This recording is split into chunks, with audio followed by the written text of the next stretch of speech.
Good morning, everybody. Well, good morning, everybody. My name is Amos Oz. I am from Israel. I am the very, very privileged recipient of the Bakgyongni Prize this year, and I'm very proud and happy to be in Korea. And I will be delighted to answer any questions you have to ask me, first about literature, about writing, about my own books, and later on, if you wish, also about politics. 네, 저 아모스 오즈 선생님께서 소개를 해주셨습니다. 이제 Well, my first impression to come to Korea is the impression that the air in Seoul is not as clear as it should be, but it's the same in Tel Aviv, and it's the same in London, it's the same everywhere in the world. We all miss the blue skies. I was hoping to bring you some sunshine from the Mediterranean, but maybe tomorrow. But also my first impression from Korea is that people here are very warm-hearted. The hospitality I am receiving here is wonderful, and there are many, many people who love reading and love books in this country, which makes me feel at home. Yes, I have heard about Bakgyongni before I came here. I know about her great saga, the 20-volume saga, which reflects Korean life under the occupation, the struggle for independence, the civil war, the struggle for modernity. And I found this book very, very close to my heart, because in my own autobiographical novel, A Tale of Love and Darkness, which is being published now, recently, here in Korea, in the Korean language, translated by my wonderful Korean translation, Choi Chang-mo. In this novel, I tried to do something similar, to combine the history of my people, the birth of my country and my nation, through the perspective of one family, the history of one family.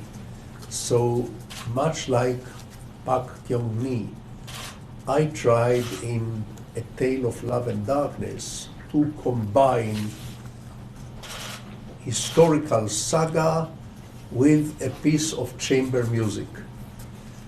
I didn't write it in 20 volumes, I wrote it in 600 pages, but I think the concept is a little bit similar.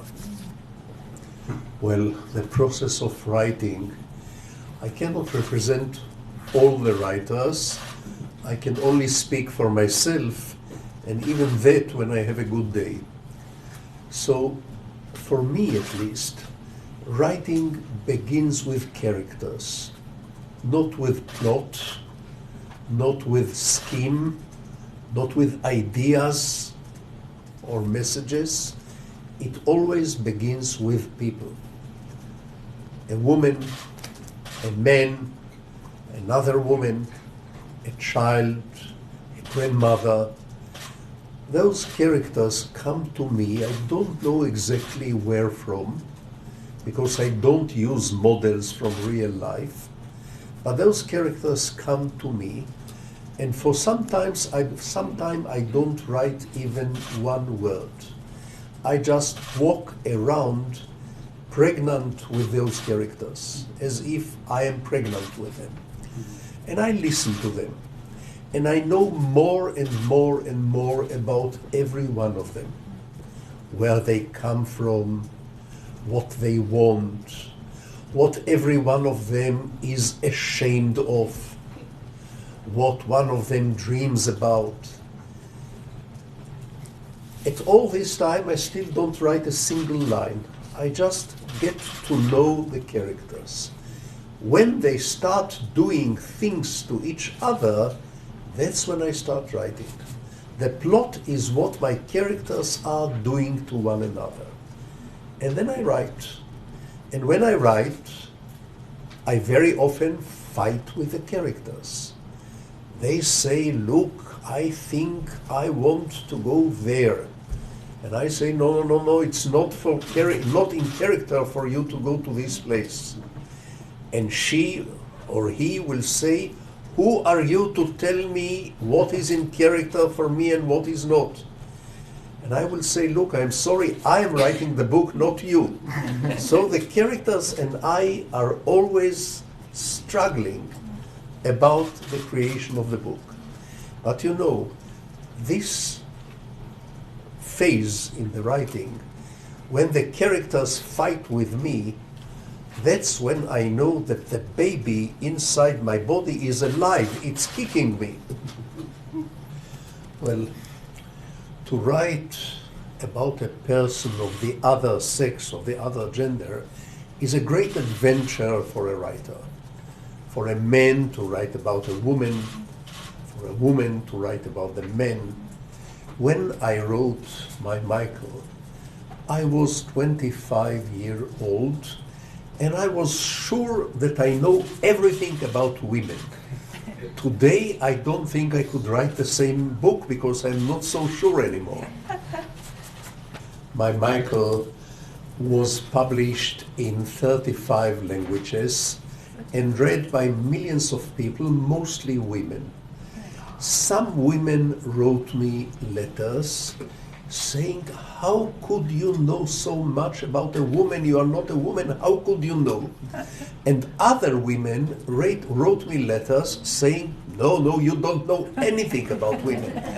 Which women were right and which women were wrong, I will never know. May I add, this world is full of men who are very, very interested in sex, but not so interested in women. I am interested in both.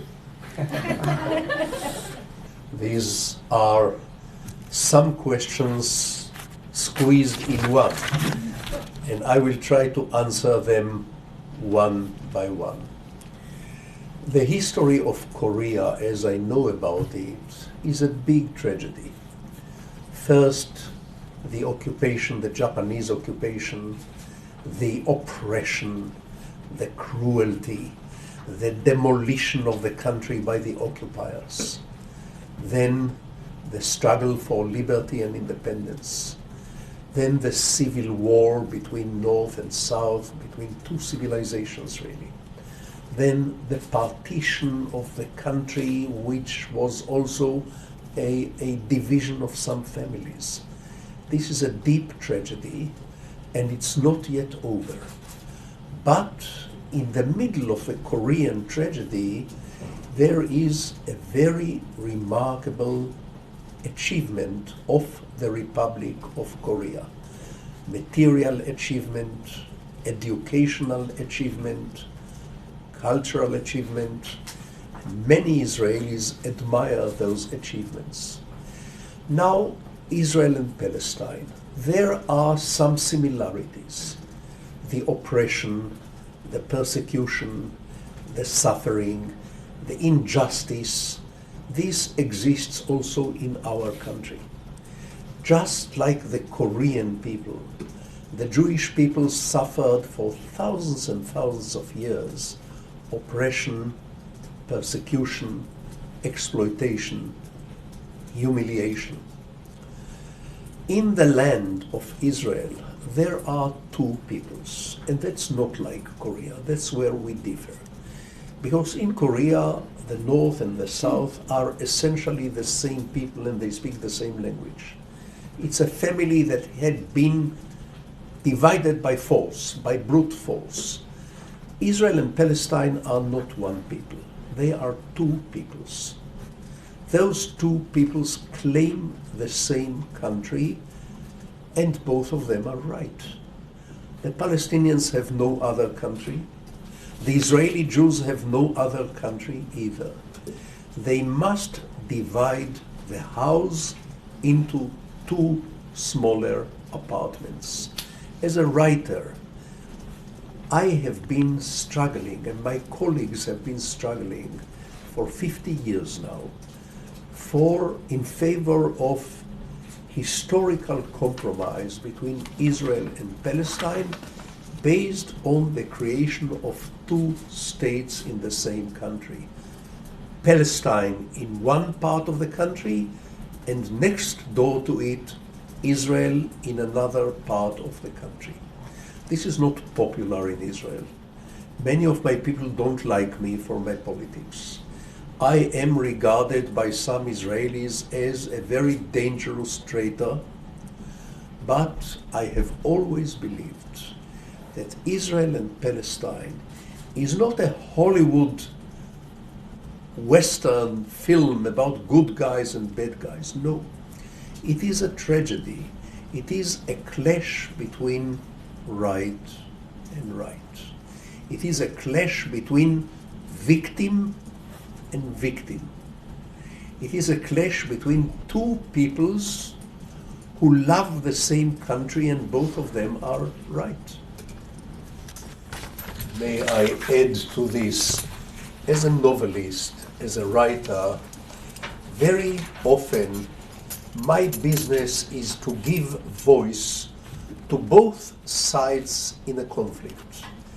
Husband and wife, parent and child, sister and brother. Sometimes both of them are a little bit right and a little bit wrong. And when I write a novel, very often I give my sympathy to both sides. In politics, between Israel and Palestine, I do the same thing. I see how each side is sometimes right and sometimes wrong. And I try not to paint the picture in black and white. We in Israel do not know enough about Korean literature, and this is very unfortunate.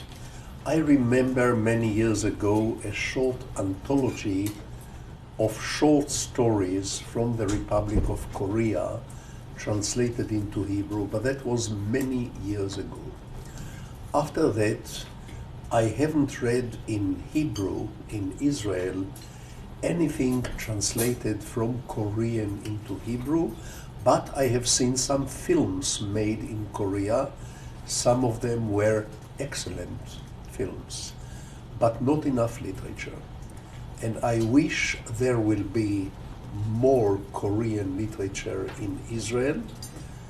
And when I come back to Israel next week, I will talk to some people about the importance of translating more Korean literature into Hebrew. By Michael and the female voice, this was not really a question. This was a big compliment which you have given to my work, and I'm very grateful to you. You know, the work of writing is the work of imagining the other. This is what a writer do. I get up every morning, I drink a cup of coffee, I sit by my desk, and I start asking myself, what if I were him? What if I were her? What if I were them? How would I feel? What would I like? What would I be afraid of? What would I be ashamed of and like nobody to know about me? How would I like to impress other people? What would I wear? What would I dress? What would I eat? This is the work of writing. You put yourself under the skins of different people and you imagine being those people. Let me tell you, I strongly believe that imagining other people is a moral blessing. It's not only a matter of aesthetics. It's not only a matter of reading books or watching films. No. I think a person who can imagine being someone else is a better person than a person who can never imagine the others. I think a person who can imagine being someone else is a better parent, a better partner, a better citizen. I even say that a person who can imagine being someone else is a better lover, but it's too early to discuss this aspect of imagining the other. Translation. The earliest book translated from Hebrew into other languages is the Bible. And the Bible was translated about 2,000 years ago, and it was translated into every language. And it is a great demonstration that translations can work. They can work well. However, I always tell people who translate my works into other languages, even people who translate my works into languages that I cannot read because they are not known to me, like Mr. Chow Chang Mo, who translate me into Korean. I say to every one of them, you have to be faithful to my book, but also to your language. Translating a work of literature is perhaps like playing a violin concerto on the piano. It can be done. It can be done successfully, but you should never try to make the piano produce the sounds of the violin. This is no good. You have to be faithful to the musical composition, but also you have to be faithful to the piano. So when someone translates my works into Korean, the translator ought to be loyal to my work, but also loyal to the Korean language, and that means sometimes make certain changes. Now, why do I write only in Hebrew? Hebrew is my musical instrument. I love it. It's a wonderful musical instrument. And I may not be a great chauvinist for my country. Sometimes I'm very critical of my government. But I'm always a great chauvinist for my language, which I think is a wonderful language. I love it. So even if I could write in other languages, I would still prefer to write in the language in which I dream and laugh and cry. Yes, I think political essay and storytelling and novel, they are very different than one another. When I want to tell my people what to do, I write an essay, not a story. When I want to tell my government what to do, I write an essay, not a story. Sometimes I want to tell my government to go to hell, I write an essay, not a story. When I hear many voices inside me, not just one voice, many voices, that's when I know that I am perhaps pregnant with a story. Literature does not belong in politics or ideology. Literature is closer to music. We all need stories. When we were 2-year-olds, we wanted our parents to tell us stories. When we were 3-year-old, we began to tell other people our own stories and we wanted them to listen. So the need to tell stories and to hear stories is a very basic human need. Perhaps like the need to dream. We all need to dream.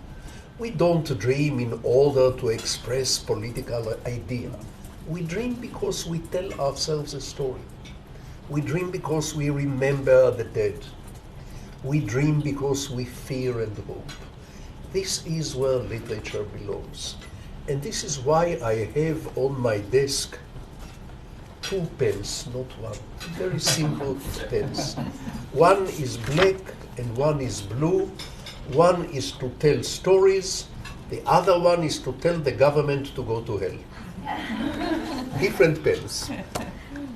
I send a copy of my novel to an imprisoned Palestinian leader, not because I agree with his actions. I don't.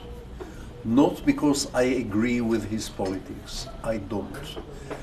I send him the novel because I sent him the novel in an Arabic translation for him, so that he knows more about us, just as I want us to know more about them.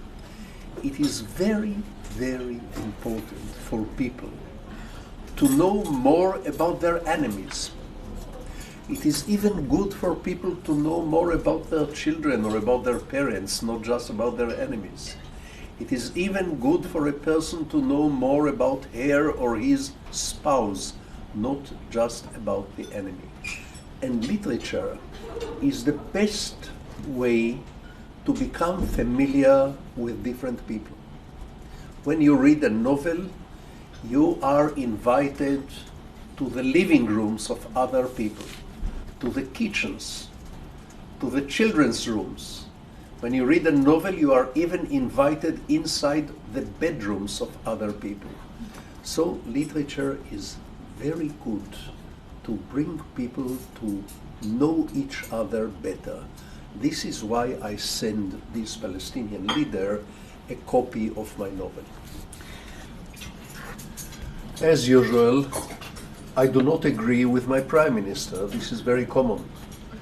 But before I go on answering your political question, I want to make it very clear. I do not represent the government. I do not represent the opposition. I do not represent anyone.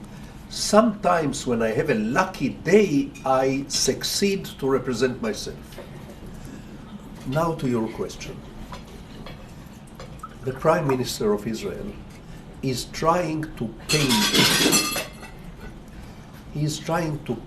the clash between Israel and Palestine in black and white. It is not black and white. Palestinians have done some terrible things to Israelis. Israelis have done some terrible things to Palestinians. Israelis have some just claims and some unjust claims. Palestinians have some just claims and some unjust claims. So I object any attempt to simply say these are the good guys and these are the bad guys. It's not so simple. I believe in a tragic perspective of the conflict between Israel and Palestine. Like many tragic conflicts, this one is a conflict between right and right. Sometimes between wrong and wrong. No, I have not, no. Well, I would love to see as much as I can see, including the DMZ. If the schedule enables this or not, I do not know yet. As for North Korea, with an Israeli passport, it may be easy to get into North Korea, but it may be difficult to get out. Well, the film by Natalie Portman is very moving.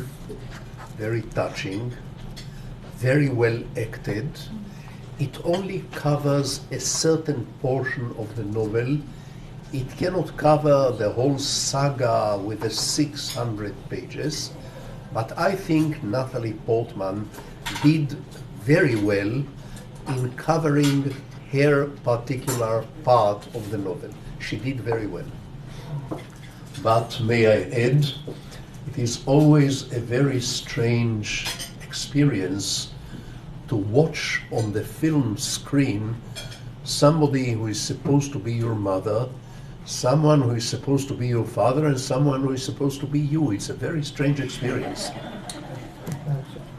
The first question was about my impressions, my first impressions from Korea.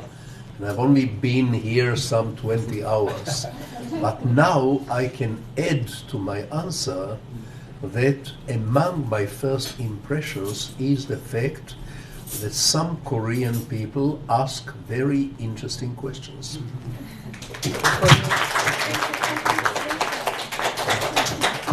Gamza Hamida.